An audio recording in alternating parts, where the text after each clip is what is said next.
ఒక సుందరమైన అడవిలో ఒక చిన్న చీమ ఒక పెద్ద ఏనుగు జీవించేవి. ఏనుగు తన బలం మీద చాలా గర్వంగా ఉండేది. ప్రతిరోజూ అది చిన్న జంతువులను భయపెట్టేది. ఒకరోజు అది చెరువులోని మట్టి నీటిని చిమ్మింది. పక్కన నడుస్తున్న చీమను తడిపేసింది. చీమ చాలా కోపంగా చూస్తూ ఏమీ అనకుండా వెళ్ళిపోయింది. చీమ ఫ్రెండ్స్ అందరికి తనకు జరిగిన అన్యాయము గురించి చెప్పింది. తరువాత రోజు ఏనుగు చెట్టు కింద నిద్రపోతున్నప్పుడు చీమలు నిశ్శబ్దంగా దాని కాలుపైన ఎక్కి దాని తొండంలోకి వెళ్లి వాటి చిన్న పళ్లతో దాన్ని కుట్టాయి.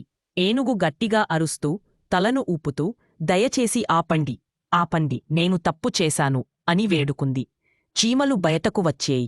చీమ చెప్పింది, ఎవరినీ చిన్నవారిగా చూసి తక్కువగా అంచనా వేయవద్దు. ఆ రోజు నుండి ఏనుగు చాలా వినయంగా మారింది. అడవిలోని అన్ని జంతువులు మళ్లీ సంతోషంగా జీవించాయి.